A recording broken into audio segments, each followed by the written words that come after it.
Yeah. Yeah, Sabrina, stop talking. I'm going live. I'm all right.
Hey, y'all, welcome to another episode of Daddy's Right Here Live. I'm your host, as always, Sabir Aleem. In the background, you're listening to One of the Beats to my soon to be released album, uh, God's in a Man's World. Yeah. It's going to be something interesting to listen to. I get a little raw in this one. Yeah, I get a little raw in this one. I got excited. Yeah, but this is the beat. It's a nice little flow, man. It's some real explicit language in this particular song. For those of you who have listened to my music in the past, you know that explicit language is like taboo for me. But this album, God's in the Man's World, is a very special album. Uh, and I really cut loose on this one. Yeah, I threw some things out there, man, that make you go, time for change, y'all. Well, welcome. Thanks for tuning in.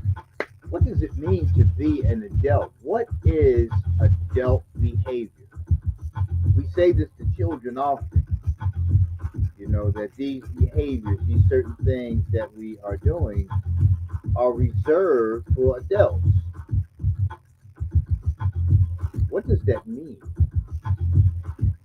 You know, how can you really have that conversation with the child about what an adult behavior is, but and then when you become an adult, other adults are telling you what a adult behavior is, and what you're defending your position on something, but you're justifying and rationalizing what it is that you're doing because what it is actually childlike. It's actually immature. You know what I mean?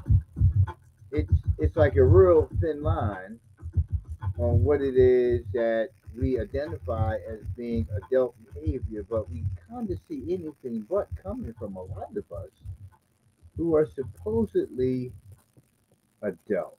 It's really confusing sometimes. What is adult behavior?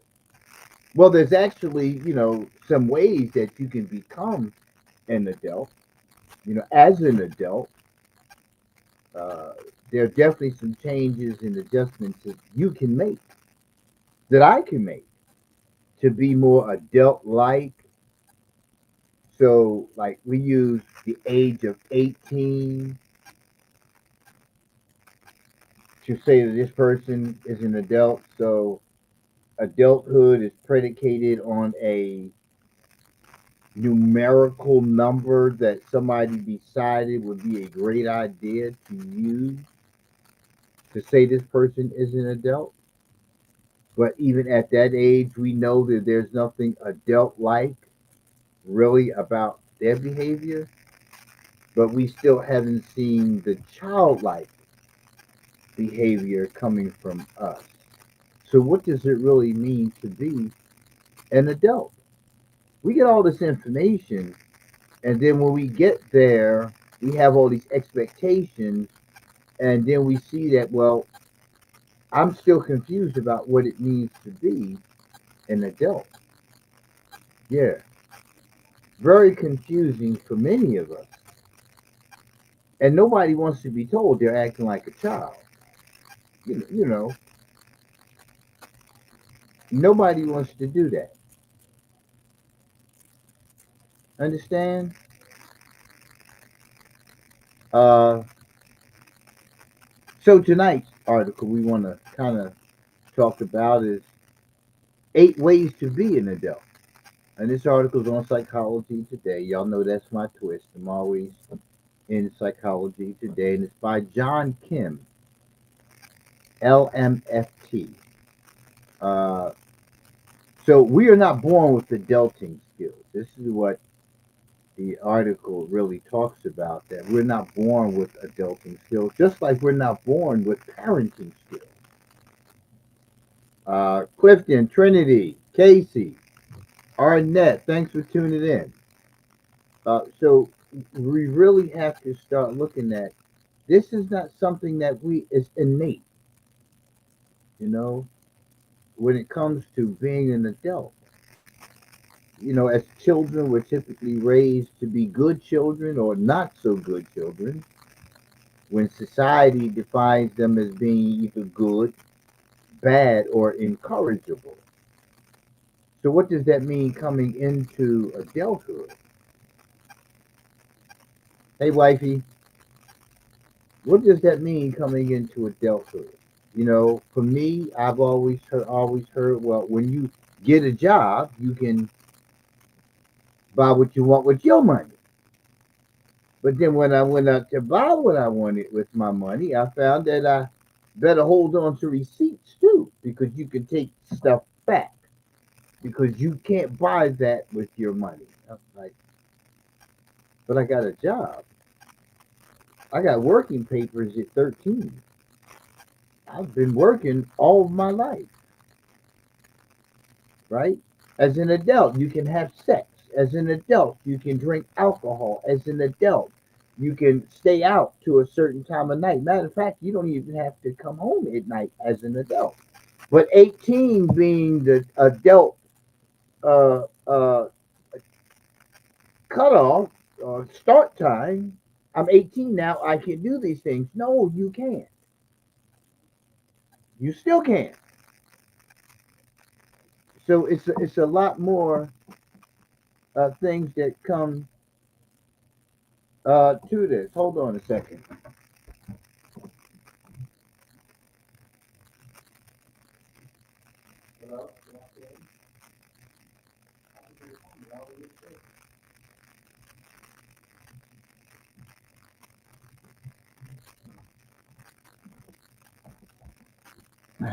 Sorry. So when you start looking at adulthood, you start looking at an age, and it's not about an age. That's society's doing. Society said when you're 18, you're considered adult, and then that changes to when you're 21, you're considered adult. So then, what we're trying to give our children in their growth and development is a concept not based on, not predicated on the age, but on conduct. Hey, Richard Latimer, how you doing, man? Good to see you, Janet.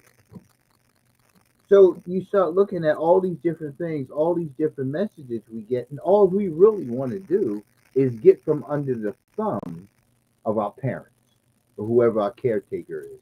We just want to get from under that thumb so we can do what we want to do. And we believe doing what we want to do is what adults do. And then when you become an adult, you see that you can't just do what you want to do. You can't. What is difficult to digest when somebody tells you, as a so called adult, that you're acting like a child. Because what is our first response? No, I'm not. You're acting like a child. You're being immature. What does maturity mean? So it's a whole lot to talk about here that we won't be able to do tonight. Because you talk about adult behavior, then you talk about maturity, then you talk about when is it really appropriate for that particular person to do these things. Because I've seen teens that show more maturity as an adult like person, right, than adults. You can often see when you're waiting for a parent to come and pick up their child who has had a bad day at school, you can often see or hear, yeah, that's your mother. That's your father. So are these people being unadult like? Well, let's get into the article. You don't just become an adult when you turn 18. Adulting is a process. It takes a lot of trial and error and hard reminders from life and expired relationships. Expired relationships. See? And we were just talking about at what point and where's the cutoff here, right? Because if I'm 22 and you're 30, should I be acting a particular way at that age? Who's to make that determination? But it says from expired relationships. So when you're in relationships, because adulthood is a learning process, you have to gauge your own learning. At what point did you get thrust into being an adult?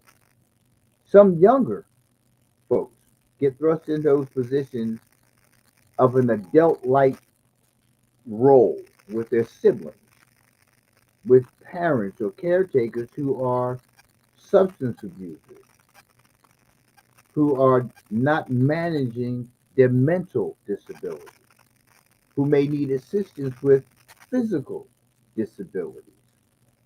And they take on these positions of helping, but it doesn't mean that they're an adult.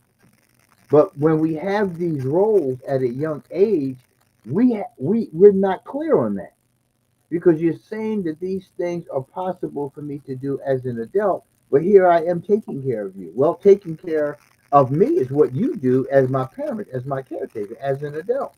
So if I'm helping to take care of you because I don't see where you're being responsible, then am I not considered to be an adult? I'm talking about the mind of the unlearned, a child, a child who gets so many different messages about what it means to be an adult. And we don't want to look at these kind of things. We don't want to look at what was our life like that we kind of were catapulted into positions of an adult like role. An adult like role. We're not looking at those of us who scattered up out of the house, to the street, 13, 14, 15 years old, and took on a role of taking care of ourselves, therefore believing that, well, I took care of myself, so I am an adult. I'm taking care of myself, so I'm an adult. I have a job. I'm taking care of myself. I'm an adult. We have all this information, and then by the time we get into adulthood, we're just doing so-called adult behavior. That doesn't make us adults. It doesn't. You just aged. You haven't become an adult because you can buy your own. That doesn't make you an adult. Because you have your own. That doesn't make you an adult. You just have your own. That's it. So here it talks about, although we grow up, again, doesn't make you an adult. You just grew up. Although we grow up and acquire tools, responsibilities, and jobs, deep inside, we are children who snap back often.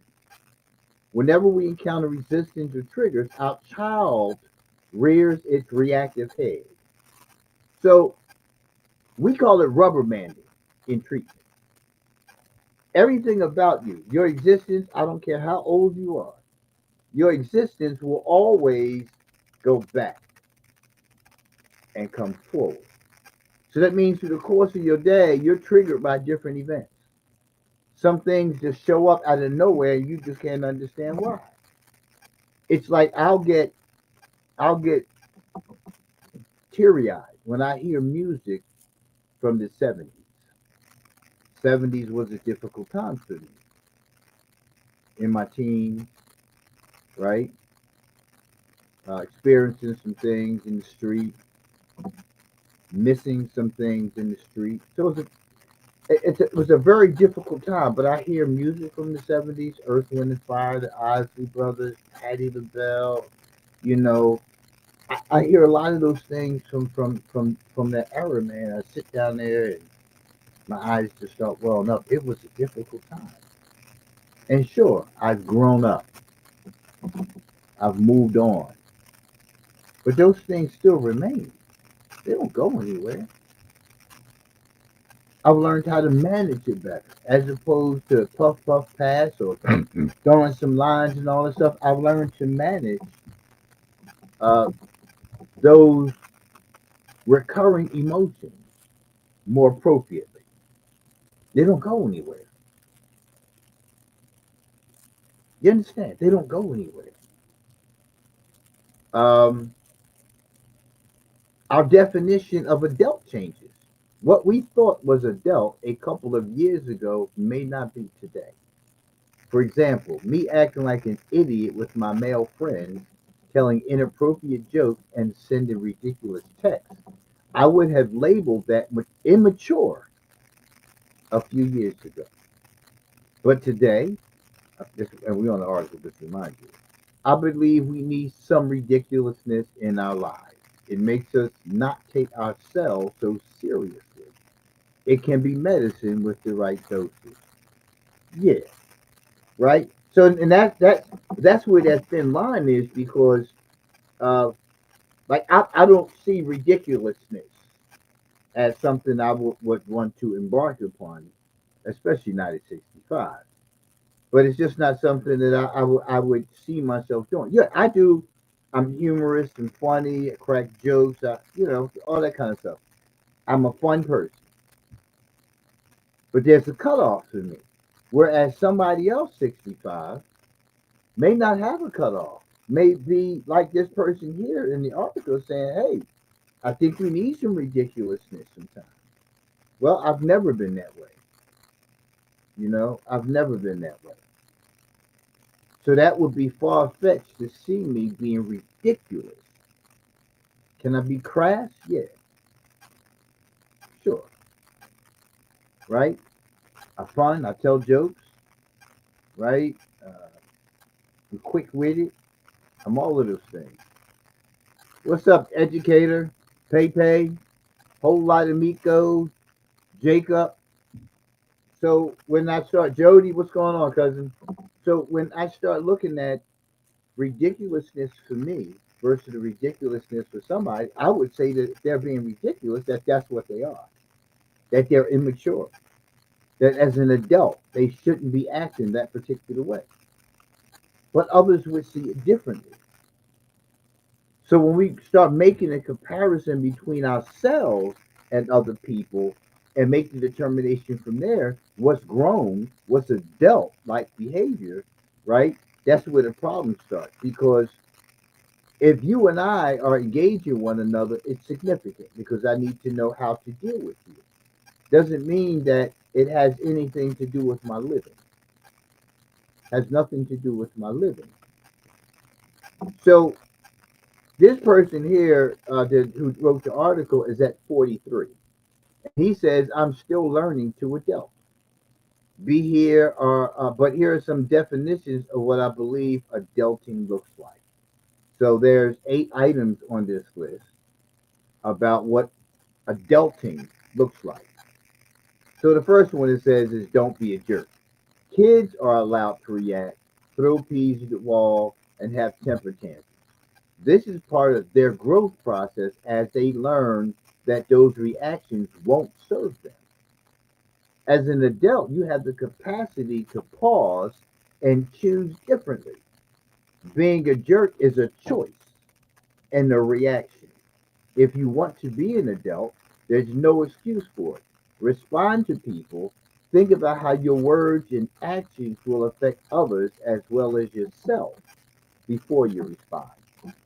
So, what it's suggesting here is that as a child, a reaction to something that you don't know how to address appropriately, like throwing your plate on the floor, is appropriate for a child. It's not good behavior, but it's not something that would be what you would never expect. You expect that from a child. You know, there's going to be consequences for that. Obviously, they know that.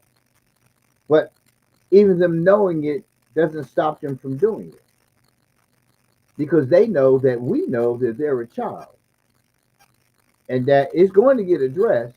But in that moment, they're willing to take that risk. They're not caring about the consequence, whatever, yeah, whatever. As an adult, you turn around, you go through some emotions, and you start throwing plates. That's a problem. Because, first of all, you're a threat to me because you might hit me with that plate. If you can't manage your emotions, about a particular matter without doing that, it's not going to be long before you start breaking other stuff. It's not going to be long till you think it's okay to put your hands on me. You're a threat. A child, in most cases, is not a threat when they do that. And that's what you have to look at. If you're doing that, if you're doing anything, listen, if you're getting mad about a matter, regardless of what it is, and you grab your car keys and you walk out of the house and you get into your car and you drive down a residential street, which is on average a 30 to 35 mile an hour zone, and you're going 45 miles an hour, that's irresponsible. You're going to possibly kill somebody, if not yourself. Should you be doing that as an adult? Should you be doing that as an adult? It's a question you have to ask yourself. And if you are a person who does that, you have to ask yourself, why? The car is not the issue. You just created another issue. That not only am I going to take your keys when you're under the influence, I'm going to take your keys when you get upset. And that creates another problem between you and I. See, it's the whole trickle down theory. There's consequences for everything. A child is willing to take that risk. Why are you willing to take that risk? to jump behind the wheel of your car and floor it. Why? What is the desired outcome? What do you feel from doing that? Is that a way to release your anger? You need to find a better way because that's not adult behavior. Adults should be thinking about the consequences. Adults have the ability, in most cases, to stop and think it through before acting. That's the difference between me and the child. I care about the consequences. I have responsibilities. I have a career. I have a legacy. I'm a professional. I'm a father. I'm a son, a husband, and so on and so forth. Right? I'm responsible for all of these things. A child doesn't think that way. A child doesn't think that way. So when somebody is saying to you, you're acting like a child, it's because that there's an expectation of you as an adult to not be this way. But then when we start having a conversation about counseling, right, then that opens up a whole different realm of individual change, personal change, because everybody's not seeking to change. Just want the pain to stop and don't realize that we are the imposer in most cases of pain upon others. And you don't like the clapback. Again, the irresponsible behavior. You want to do all the rah-rah stuff, but then when the other person claps back, now you're the victim. But you just sat here for 20 minutes victimizing me with your mouth. And now I'm responding to your bad behavior toward me. Now you're the victim and I am the aggressor.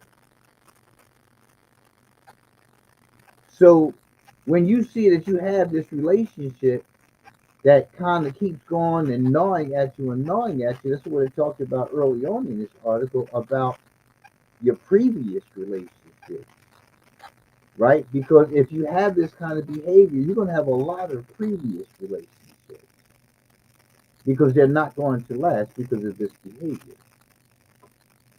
So just like, don't be a jerk about things. If you can't handle something, learn how to handle it. Talk to the person in front of you and say, I don't do well with this. Or that this again. It's always this. People are, I don't like this. What is it that they're speaking of specifically? Engaging others, engaging in conversations, looking at problem solving, like talking things out. You can't do this. Because a lot of people can't.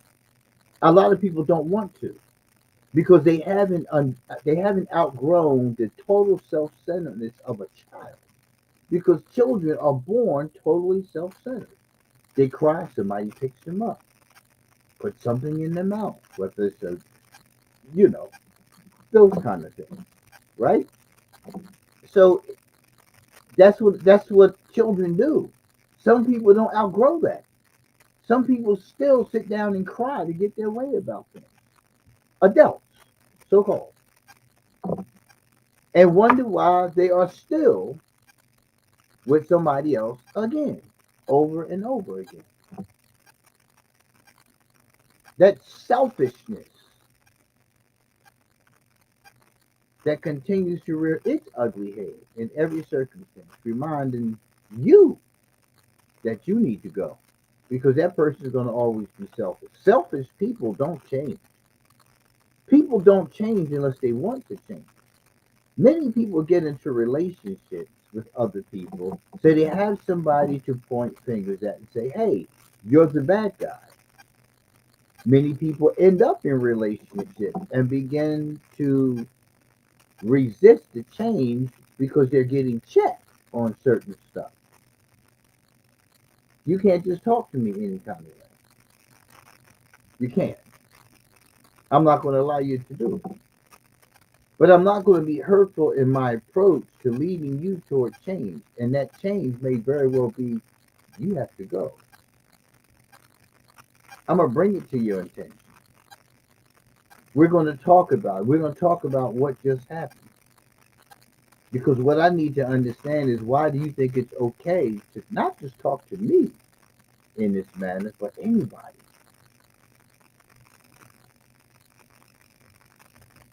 People who mistreat other people will eventually mistreat you too. It's just not your turn yet. It's just not your turn yet. Like, I hate when people talk to restaurant servers, with the slickness, talking to them like they're some kind of slave. It's, well, I'm spending my money. You ain't spending that much damn money. If you are, if it's that important to you, go cook it your damn self. But somebody's bringing you their food, bringing you your food, and you have the audacity, or you would have the chef special. You come to my damn restaurant with all that hoorah stuff. But I don't like people who do that. I don't like people who don't tip. Right? I don't like people who just run the damn server to death and then just don't give them nothing but pennies. This is their livelihood. It used to be taxed, and now it's no longer taxed. But that's their livelihood.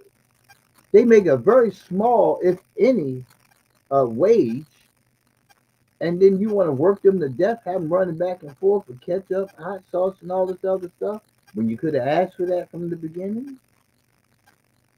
Or when they came to the table and they forgot, instead of blasting my, it's okay. I'm a little busy, okay. When you get a moment, thanks. Right? I hate when people do that.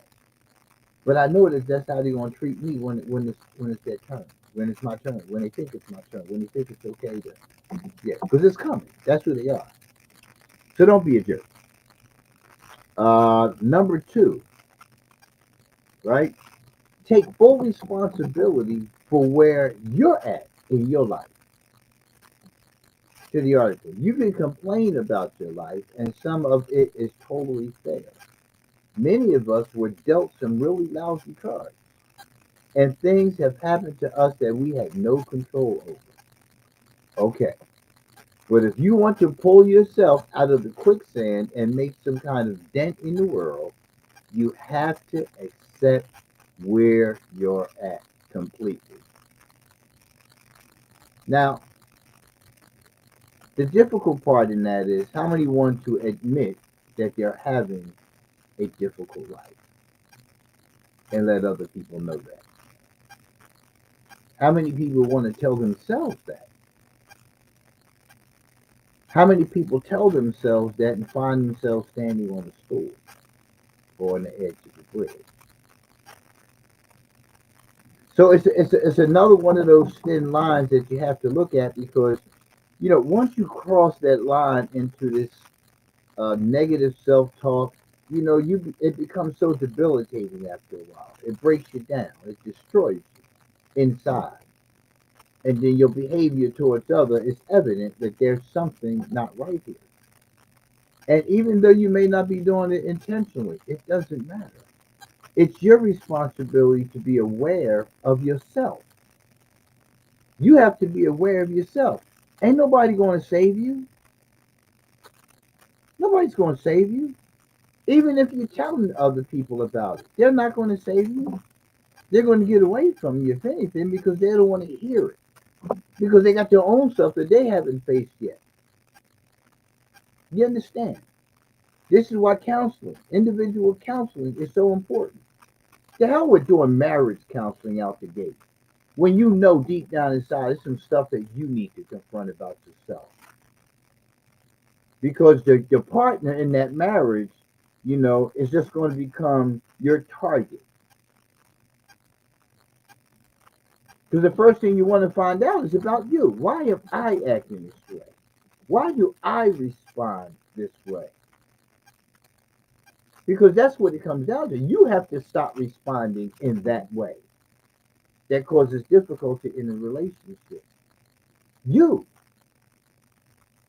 You want love, you want to be loved more, you want to be held more, you want to be kissed more, you want to hold hands more. You go do it. Instead of complaining, why don't you hold my hand? How come you don't kiss me anymore? You used to do it all the time. Well, what's your problem? Why aren't you initiating that? It's something you want. But for some, it's easier to tell the other person what they're not giving, and they're not pursuing it themselves, because they're still putting a band-aid on a bullet wound of a sort because of the failed relationship prior to. Now expectations fall upon me to fulfill something that somebody else failed to do. Now it's an expectation. And when it doesn't happen that way, it's a problem. And then you make it a problem. And then again, when I clap back after being silent on this matter, because this is something that you need to process, you're not processing it. I'm not your counselor. My job is not to heal you. Again, that misinformation. My job is not to heal you. Your job is not to heal me. The job at hand is to fulfill the portion of absence that I need. So I need somebody to support me. How about that? I've been supporting people so long in my life. I need somebody to support me. And that's what it talked about in the beginning of the article, is that you should be learning from each relationship things about yourself. Yes, things about yourself. And most of the time, you only discover these things on the heels of a failed relationship with someone else. And in most cases, you blame that other person for things being the way they are. Instead of looking at, this is a choice I made. I saw red flags. We all see red flags. But we think we can love it away. We think we can sex it away, gift it away. It's not going to happen that way. That person is never going to be anything different than what you see before you. That's the way they're going to always be. So you can't take me from living in, a one bedroom apartment to living in a 3 bedroom, 2 bathroom home and think that you're going to change me. Sure, I enjoy it. I love it. But I didn't ask for it. That's something that you thought I should have. So you want me to change as a result of that? Absolutely not. Back to the article. The truth is, many of us were victims, but a victim mindset does nothing but turn us into prisoners. If you want to turn the page, you must look at everything on it and digest it instead of trying to rip it out. What does taking full responsibility of your life look like? That's what you have to do. Hey, Maria. We got Maria, we got Catsby, Jamaican, XOXO Stella. What's going on? Thanks for tuning in. So when you look at all of those things, you have to stop looking at other people because you made the choice. You selected this person. If you haven't grasped the concept as an adult that man will always fail you, not a man, I'm talking about man and woman. Man will always fail you. You can never fully meet anyone's expectations. When you grasp that concept, life gets a lot easier because you should be learning how to take the person for the value that they bring to the table. And I'm not talking about financially. If you're looking for money, you're going to get money, but you're going to get the outcome of a money minded person's thinking when it comes to the stability and maintaining of that relationship. Because people who put money first, when it's time to go, that money ain't going to go. You going to go first because they can always get another you because there's people out there who looking for money. And that's not going to help your life. It's not. You can believe it will. You'll get some things, but where's the peace? Where's the serenity? Where is it? So you're entering into a relationship for all the wrong reasons, but the way you treat the other person is exactly how you treat yourself. And you have to look at that. You slight yourself when you accept certain things, certain behaviors from people, and then you want to bring it up years down the line, how much you don't like it, how much you didn't like it. But that's how you treat yourself. You don't go ahead and immediately address those things within yourself so you can stop feeling the way you do. No, you take me in as a hostage, you beat the life out of me, drain the spirit out of me, and then blame me for it happening. Sure, it's my fault because I should have left you behind some time ago. But no, I prayed on it. I hoped that it would be, and you showed me that it would never be. So all of those previous times I was married, I learned from each one of those marriages about behavior in marriage. It's one thing to want to be a wife. It's another thing um, to want. It's one thing to want to be a wife. It's another thing to want to have a husband. See, you know, people get married for all the wrong reasons in so many instances because I want a husband, but you don't want to be a wife. I want a wife, but you don't want to be a husband. So in the only thing that you were creating in the mind is what you expect from a partner, what you want a partner for, instead of learning what a partner is for. See, adults do that.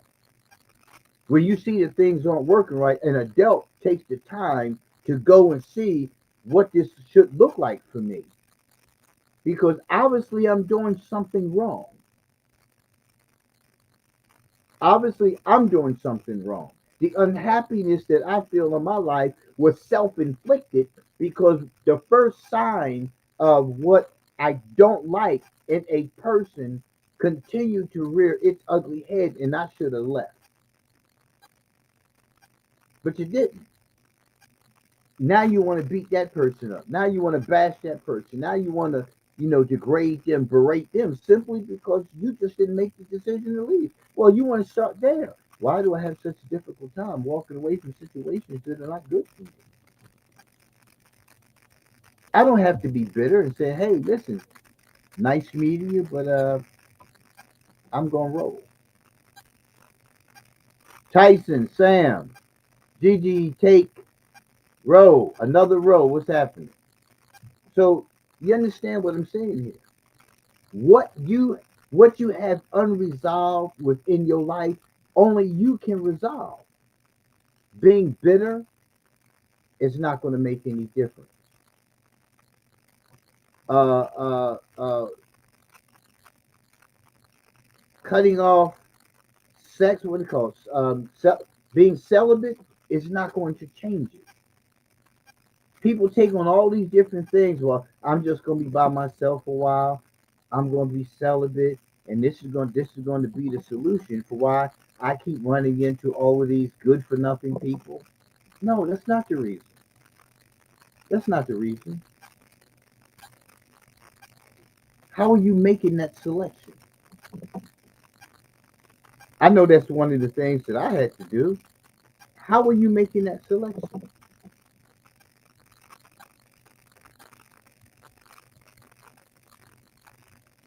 See, I like a smart woman, right? Not smart with the mouth with the old. No, I'm an intellectual, so you need to be able to like connect with me intellectually. I'm a spiritual person, so there has to be a vibe connect in there. Where I'm a very intense person, right? I don't do the shenanigans. But one of the things that I had to work on was being a damn caretaker. I'm a very accommodating person. I believe I should be, right?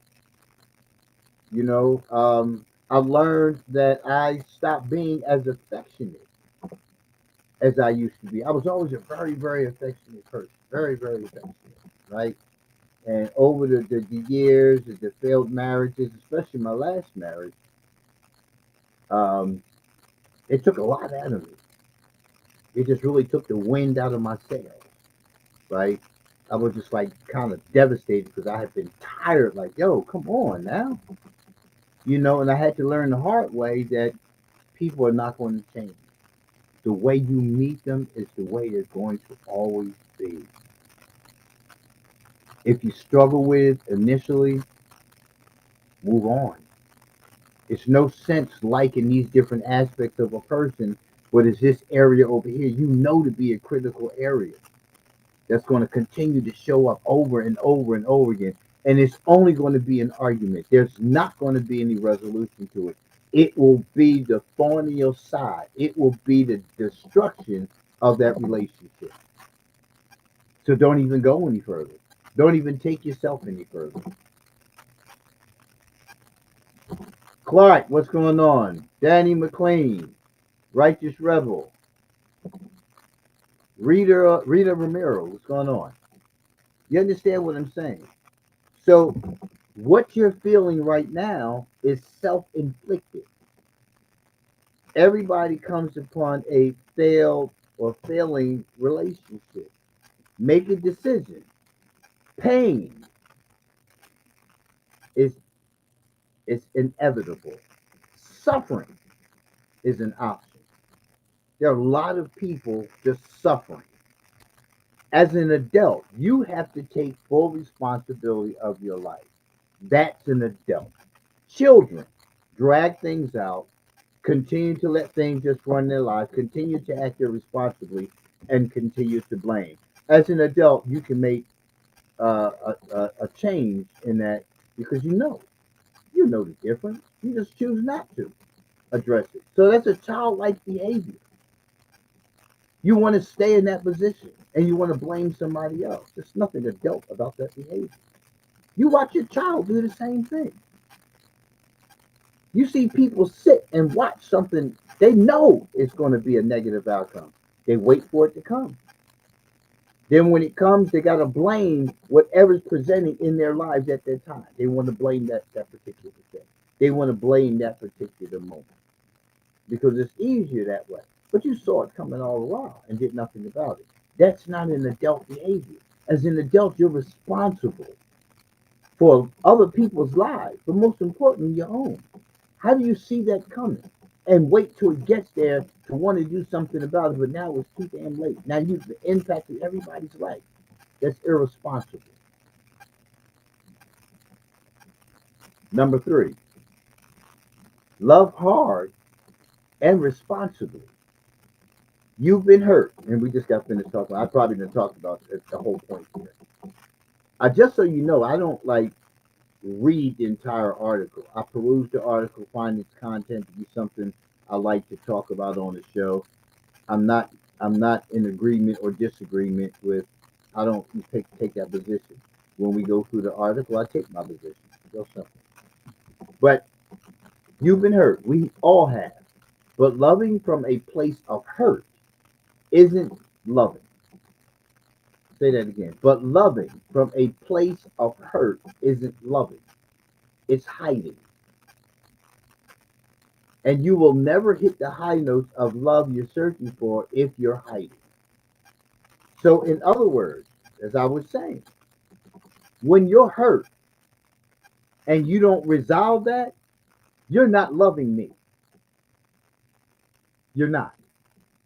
You're hiding behind your hurt. You're not loving me. You can never fully love the other person because you haven't addressed the unresolved of your hurt.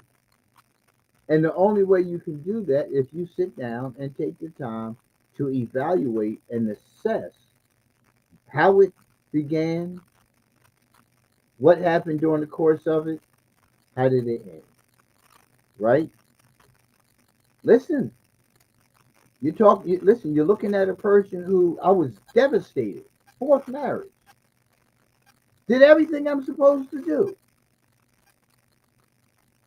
tell you my goal, you in, we get to the destination, this ain't where I want to be. We got to go back. No, we don't got to go back because you haven't even given it a shot. You never wanted to come, but you had all the chance in the world to say that. We went through counseling and everything, and you said you good. We're moving to Florida. Get to Florida, we'll be here. Start going through all these theatrics. But the bottom line was you never wanted to come, but you had an option. See, as an adult, no, that's not where I want to live. Okay, good. I'm going. No sense in marrying. You did all of these things. All these things that I could have been going. Put this on hold so we can wrap this up. come down here, married. Oh, I don't, and then spending thousands of dollars flying back and forth from Florida to Philly.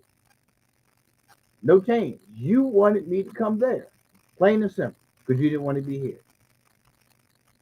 So you got to look at that. I told you when we met, that was my plan. That was my goal. That was my dream to retire in Florida. And you want to tell me that you're more important than my dream? That's not a red flag. That's a freaking purple flag. You got to be kidding. No, no, that's not how that works. So you need to learn when to say no. Nah, this ain't. Uh-uh. But it took me over 2 years to find myself and to get back on track. 2 years. Devastated. Broke my ankle and went through all that by myself. Yeah, a whole lot of things by myself. Right? But what I'm saying to you is that you have to learn from these things. Nobody comes with a guarantee. But until you heal, you can never fully love another person until you heal yourself. If you one of those who believe that this man or this woman is supposed to heal you, no. That's not our job to heal people. You go get your help. I got my own stuff. But when you get into some of these situations and you're a caretaker like me, you get sucked boneless. Yeah. To the article, don't give yourself any other choice. It's tough, but love as hard as you can. Be fearless. Be vulnerable. Show yourself. Put yourself out there completely. Eyes closed, arms folded, knowing he or she may not catch you. And what if you get hurt? You probably will. But what's the alternative? See? And an adult should perceive an alternative as being, I'm going to keep looking. I told, when I tell people that how many times I've been married, first thing they say is, well, what did you do wrong? What are you doing wrong? First thing, I didn't do anything wrong, nor did that other person, right? It just didn't work. Two people, we have a different perception of problem solving, of what marriage is, um, and I don't think we ever came to really know one another. Yeah, I don't never think we did. So it was a matter of two people, two good people who just didn't work, and it's easy. But I had to leave in each one of those situations because they weren't going to, which speaks volumes. Which speaks volumes, because they were fully capable of taking care of themselves. Even if it meant moving somewhere. But that you have to look at those kind of messages, right? Because it was important for me to see that. You understand? Because a lot of times we come down on ourselves so hard. Well, I could have did this, and maybe I should have did this more. Well, maybe I should have gave up some more, and we go through all of these things, and we're not looking at the whole picture. I'm a good dude. I know that, and I have to keep telling myself that because people who don't seek to change will always look towards you for that goodness, but to break it down because that gives them control. So you have to begin to see how some people are controlling. They're controlling the situation because they know what they have, but they can't handle it. But you have to put yourself out there. Yeah, it's going to hurt like hell, man. It's going to hurt like hell. Trust me. Been through it 4 times. It hurt like hell. The first one, not as much. It hurt me to have to tell her that I was leaving because it was, it wasn't going to work. It wasn't going to go anywhere. Uh, but after that, it was just like I just couldn't understand. I couldn't understand. Like, why do you choose to be this way? Why do you choose to live like this? Why do you choose this kind of behavior?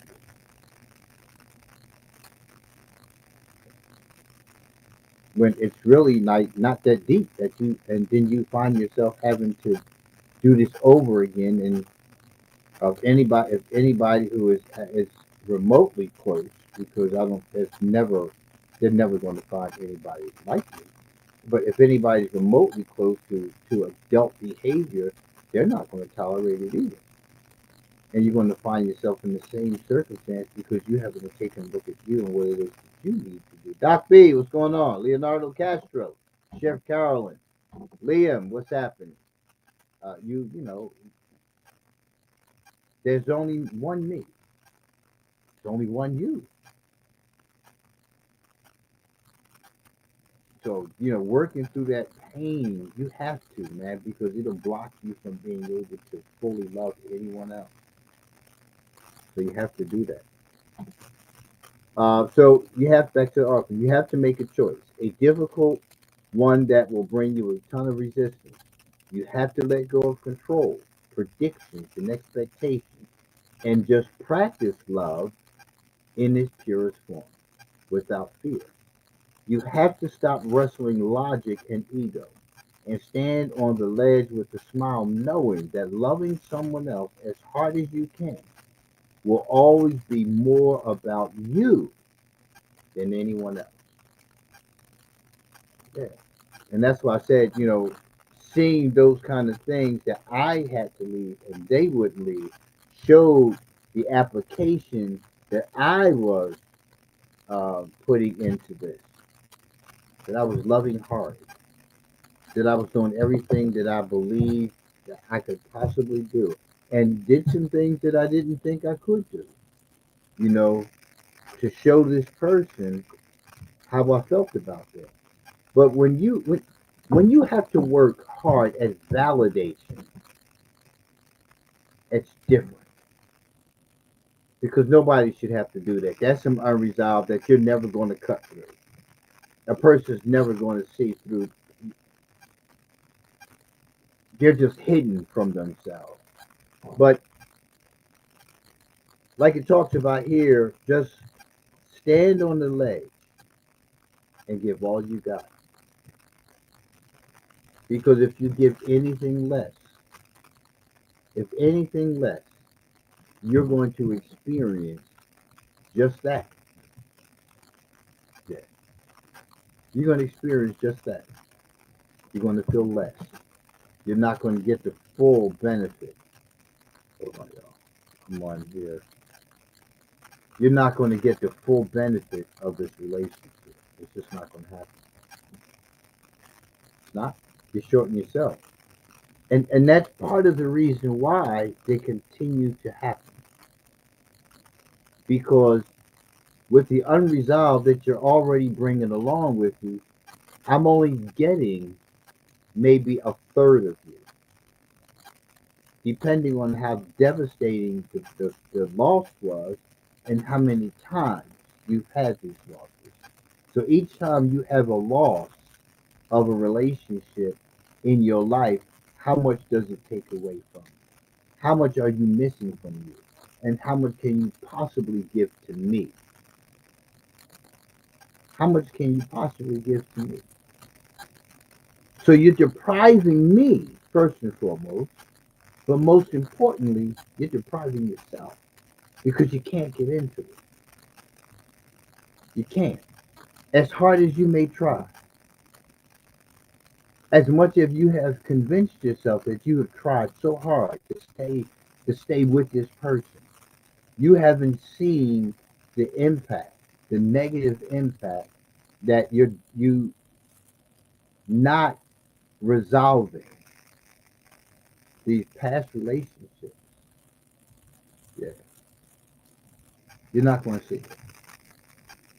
You're not going to see it, and you're going to keep hitting that brick wall over and over and over again, not realizing it's because you are still filled from the pain and suffering of the failed relationship or relationships. You got to empty that thing out, man. It's like before you can have dinner, you need to like move breakfast and lunch along. You know what I mean? You got to get it out of here. Other than that, you're gonna have to take a flush. Sometimes that flush is a good cry, like all day just crying. Make yourself cry all day long.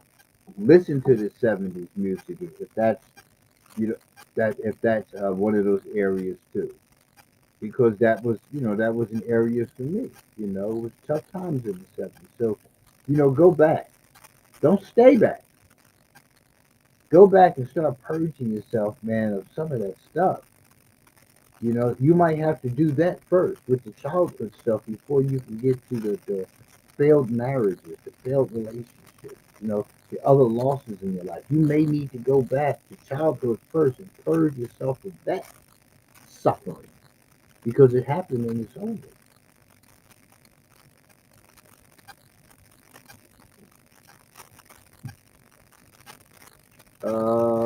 Let's see what we got. All right, so we're gonna go to the so there's another half here. The other half is responsibility, right? Don't leave people in the dark. We all know that when we sign up to love someone, we are also signing up for possible hurt. That's the name of the game. So when people say love hurts, it does. When people say that love shouldn't hurt, those are the ones that are hiding because they're still blaming the other person for the termination of this relationship. Love does hurt. So I always say, I don't want love. Love comes over time. Love comes over time. Lasting love, true love, comes over time. The part that you need to be looking at first is being clear on our boundaries, being clear on our expectations, because love is not unconditional. Stop saying that. Love does have conditions. But for me, it's a matter of show me. Show me. Don't tell me anything. Show me first and foremost respect. Respect is first and foremost on the list for men. You want to talk with the slick mouth, your head moving and stuff like that? Nah, I ain't that dude. Respect is first and foremost to me. If you don't show us respect first and foremost, we're gonna fall off real quick, right? If your intent is to go beyond just boyfriend and girlfriend, well, we need to establish that respect real quick. And part of that respect is my position with you is to lead, plain and simple, plain and simple. I don't need a woman who thinks she's going to lead me, right? I'm the head of the house. That needs to be understood. My wife supports, aids, guides me in my decision making, guides me in some of my thinking, guides me out of harm's way. But first and foremost, I'm the king. You're the queen. I'm the imam, the pastor, the minister. of this establishment, first and foremost. But if you've had all of these failed individuals who weren't equipped, didn't have the capacity, and wanted the crown, if you've had those kind of situations and you took on a role of their mommy, like you're their parent, that's on you. You took that position. Why did you take that position if they didn't present it in the beginning? Now you want to teach me how to be a man? You can't. You've never been a man. Woman can't teach a man, a boy, to be a man. She can teach him to be a good person. She can teach him to be the kind of man that she wants for herself. But you can't teach a man how to be a man as a woman. You can teach him to be a good person. So we look at, we have to look at things for what the way they really are, not the way we want them to be. Right? We're going to get hurt. How much hurt do I have to get? How much hurt do I have to take? How much hurt am I willing to just take on the chin and realize it's part of the growth in this marriage and that I needed to experience that? Because sometimes it becomes a jarring experience after, a conflict, a confrontation of the sort. Not it's nothing to resolve when you join hands. That we done. But when you are in conflict and you're having a difficult time with it, the best thing to do is say, "Hey, I'm having a hard time with what's happening," and talk about what happened, other than talking about what you ain't going to do. Like, yo, oh, somebody's got to be the adult in the situation and enroll. Somebody's got to walk away. It may not happen immediately, but somewhere in there, one of y'all got to say, I'm going to take a walk and come back to this. So when you look at hurt, we're not talking about we're not talking about, physical violence, infidelity, things like that. You're going to experience hurt, man. Like, I just didn't get home on time to take you. I just forgot that it was your birthday, right? But you laid into me like I'm some Negro out on the corner. That's the problem. That's totally unacceptable. You're not going to talk to me like I'm some Negro you just met on the corner, right? So it does hurt. But me, first and foremost, it's about respect. It's about loyalty. It's about commitment. It's about, are you taking care of you? What are you doing to take care of you? Why are you looking in my bag and worrying about me? You need to be taking care of you. I don't need somebody following behind me trying to peep in my bag and see what's up with me so they can have some kind of armament when it comes time for, disagreement. Now you need to take care of yourself. You need to be on your top because I'm taking care of me. And it's the times when I'm not is when you need to show up. Hey, take your meds, you exercise, you eat, right? Because sometimes when you're the king of the jungle, everybody thinks we got the solution. Everybody thinks we good. Everybody think, oh, he gonna work it out. What he do? Nah, nah. I need you to be in it. I need you to check on me. Yeah. So the last one on here, because this is a list of 8. We're gonna stop at 4. The last one on here. Oh, the last thing is on that previous one. It takes courage to not make it about you. It takes courage to love responsibly. Right. Number 4. Stop lying. Remember, we're talking about 8 steps to being an adult. Yes, to others, but more importantly to yourself. Stop lying. I'm real good with observing people's behavior, people's mood. I become familiar with people's conduct real quick. I can walk into a room and feel, hey, what's going on?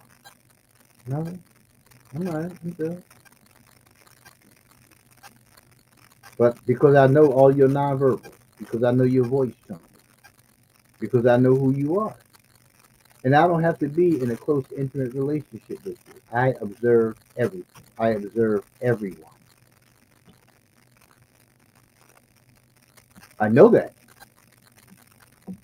For some people, that's the problem, right? So it says here, stop lying to yourself. Nothing can be built without truth. Children can believe their own lies. They live in fantasy.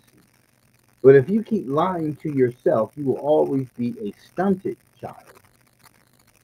This will keep you from everything you want because you will not be everything you are. You will be invisible. What is a truth you need to swallow in your life right now? And why is it so hard to swallow this truth? Most likely the answer is fear. What does it mean if you finally swallow this truth? How will it change your life? How will it change other people's lives? And that's one of the important areas for me in a relationship. That a lot of times people are together for a long time and they don't really know each other. Don't really have those deep conversations. Don't have those moments where they're doing self-disclosure. They've been together all these years. And it's a lot that they don't know because people conceal the truth about themselves because they want to be looked at in a different light. I'm an open book. I tell you from the door who I am and how I am. Plain and simple. I will tell you. Be mindful of that because if you ask, I'm going to tell you. But I think that's important that we have random conversations on ourselves. When things pop up, disclose them to one another. I'm telling you, I have seen it, I've experienced it firsthand. You, people never talk about themselves. They never talk about themselves. They pick the most superficial things to acknowledge and disclose and keep everything else a secret. They don't talk about their struggles. You have certain people, that's all they talk about is, oh, I'm just so tired of this. I can't do this. And people don't want to sound like that. But when you're in a relationship with somebody, especially a long-term relationship, and you hear things about that person you're with from somebody else who they're not with, and you wonder why I don't know, the first thing you want to do is challenge that person. But how many times have you sat down and opened up to that person yourself? This is that vulnerability. A lot of people don't want to experience. They don't want to be vulnerable. They don't want to be in a position where I got to tell somebody about me. Listen, can we just do what we do and move on? Rent's due next week. And that's as far as it goes. Y'all been together 3, 5, 10 years, 15 years. And everything that you're learning about that person, you're hearing it from somebody else. Because at some point, the person either stopped telling you, stopped feeling like they could tell you, or pretty much were made to feel by you that you don't want to hear it. That ain't important because it's that this for them. Because some people can't do this. Stop lying, right? Because it's going to interrupt your life. And again, you're lying to yourself about your own condition and what it is you struggle the most with, and haven't taken the time to go get help for it. So you're dragging that through. So then you turn around and you're dragging that other baggage with you of the failed relationship. So now you can't fully love me because you got all this baggage. But you want to keep telling me that you love me. And then you want to keep wondering why when the relationship is over because it's going to end. And the more baggage you have, the quicker it ends. And sometimes the more intense it ends because you can't take it anymore. But you haven't fixed the problem within yourself. You haven't resolved the unresolved. And now I become your whipping boy. Yeah, you start beating on me because of what you failed to address in your own life. Still want to be the victim, not realizing you still a volunteer. You just found another person to victimize. So stop lying to yourself. You know you can change it, but you just don't want to do it because you want somebody to come along, right, on the white horse, and make it all go away. It's not going to happen that way. And that expectation that you have of the other person is going to be reflected in how you treat them. And that person ain't going to be there long. They're not going to be there long. I've seen people just go years and years and years and years, no change at all in who they are. No improvement. No grafting of a new idea on the old way of thinking. And they're still in the same position. They're still single. They're still dating. Some people, for some people, dating is a lifestyle. Multiple people take care of multiple things, and it's cool. If you want that, keep it moving.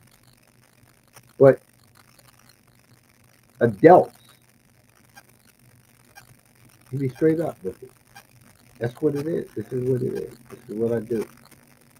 You keep lying to yourself. And you see it all over people's faces. You know people are struggling. You ain't the only damn one struggling. All the people around you don't want to, disclose their struggle. And you don't want to disclose your own. Y'all sitting there with this superficial conversation, these superficial interactions, this superficial love. And you're not being honest. But as long as you can keep blaming somebody else for why something failed, you stay in the same position you do. The same damn position. It don't make much sense, man. You keep doing this over and over and over again. And you want to call yourself taking care of somebody else. You can't take care of nobody else, man. You can't even take care of yourself. You can't.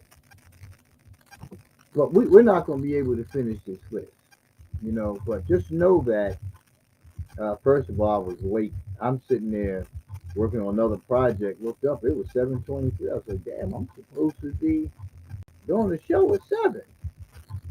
Um, but listen, we'll go over the rest of the list next week. But if you're looking to do something different, start being honest with yourself. You're depriving yourself of this wonderful life because of what you keep imposing upon yourself and other people. You're unresolved. The biggest turnoff for me as a man is a woman who doesn't want to address her own issues. That's like such a big turnoff. And that's become more prevalent with a lot of us men. Super fine, got all this going on, that going on, but you got the worst attitude. You got the worst behavior. The worst behavior. I loathe bad behavior, right? Simply because all you have to do is take responsibility for your attitude, right? Make changes that you need to make. I've dated women in different professions, different from the hood to the corporate room. Same thing, man. Just don't want to take any responsibility for anything it is that you're doing. Just want to keep on and on and on. It's a choice, man. You want joy, you got to be all in. You can't be all in if you can get that stuff all out, or if you haven't learned how to better manage the unresolved. It's just not going to happen. I was starting to say something earlier. I forgot what it was. Yeah, I guess that happens somewhere in life, right? So, anywho, Claire Levine, Insane Bunny, User 223, Leonardo Castro. Hey, listen, thank everyone for tuning in, stopping in, saying hey. Listen, that's the easy thing. Stopping, hey, and just saying hi, and I got other things to do. I'm good with that. I appreciate that. You keep doing anything else on a Saturday night, but listening to my mouth stopping in and saying, hey, hello, what's going on? I appreciate that. You've been watching Daddy's Right Here Live, another episode, and we did 4 of the 8 of the list of things that you need to do to be an adult. Yeah, I'll see you on the other side. Make sure you check out alimforyou.net, ALIM, the number 4, the letter U.net. Check out our merchandise. The holidays is here. Do your shopping now. Go ahead and get your merchandise. Uh, Make sure you check out my music, Severe Lean. Got an album that should be dropping. I'm hoping to have it wrapped up by, the Thanksgiving weekend. Somewhere up in there. Gods in a Man's World. Make sure y'all check that album out. Thanks for tuning in. I'm your man, Severe Lean. Peace.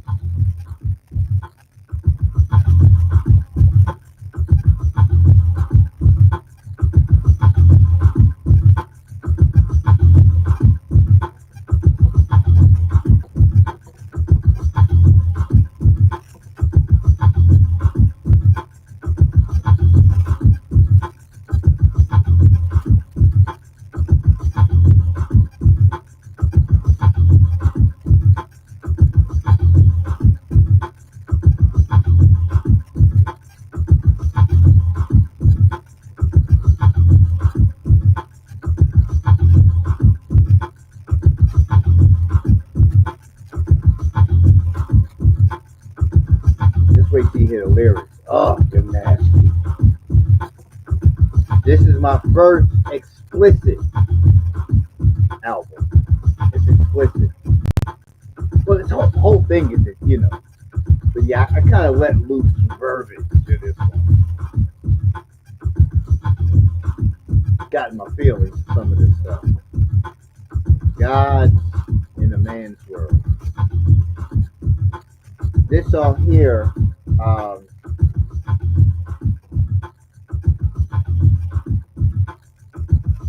this one, the title of this song is Oh G. Oh G. Oh G.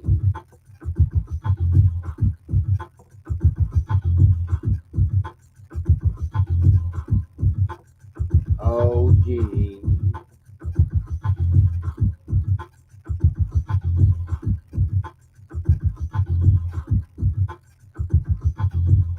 Just know it ain't you.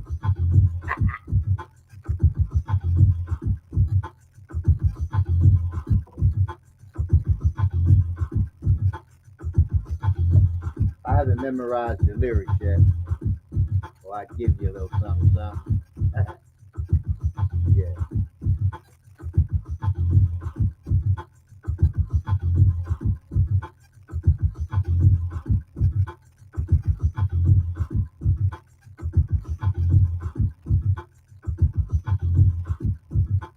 Just driving down the street in the car, listening to this.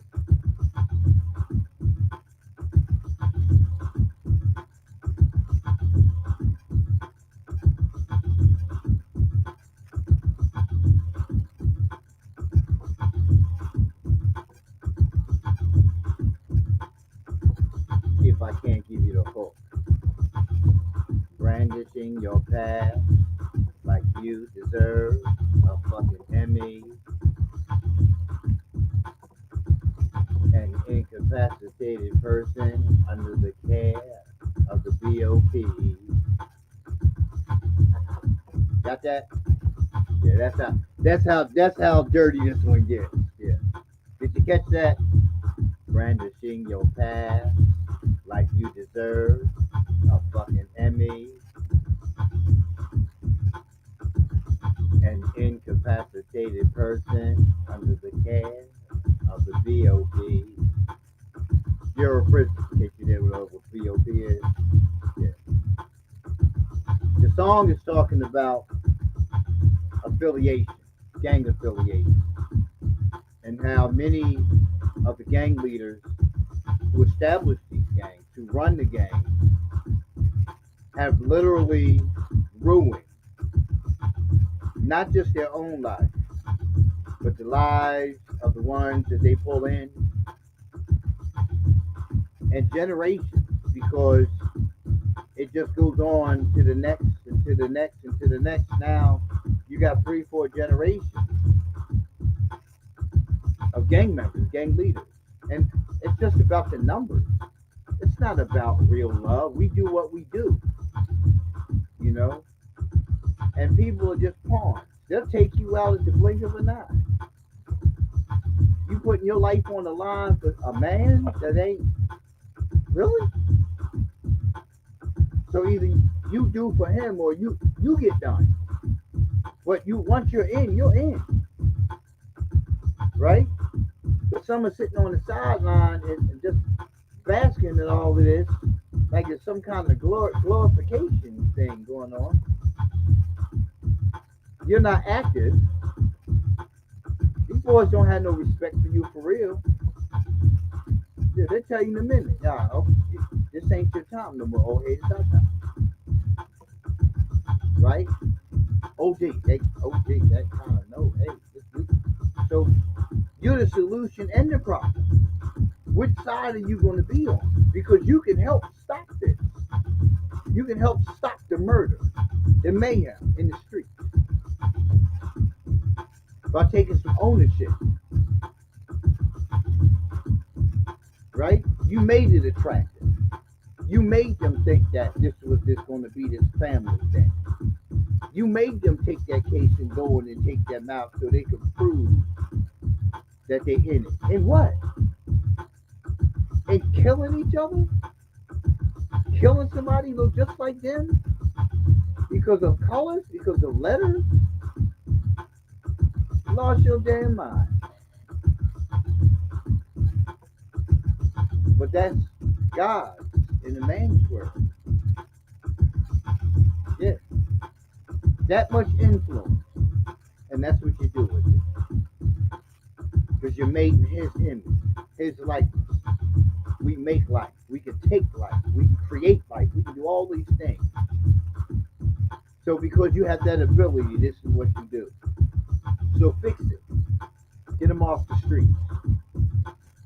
Get them off the corner.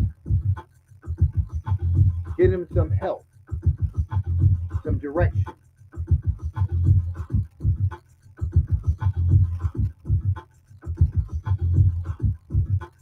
So when I say an incapacitated person under the care of the VOP, right? It's a matter of you are a ward of the state. Many become long-time informants in order to get out. Yeah, early release. Don't have that conversation, right? It's been going on forever. It's more prevalent today. There's no loyalty. There is none. Every man for a woman for themselves, plain and simple, right? But you use them boys who's still out there, active, for your benefit, all because of the affiliation. Nah, nah. Social responsibility, a duty you have. You started it, finish it. Get them off the corners. Stop the killing. Yeah.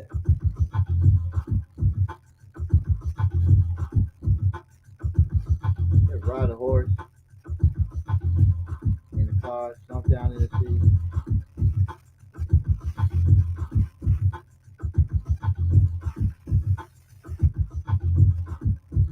Right?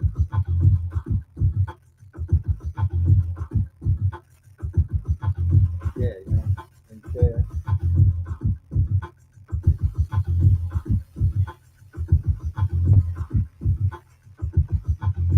But anywho, listen, thanks for tuning in. I'm your man as always, Severe Lane.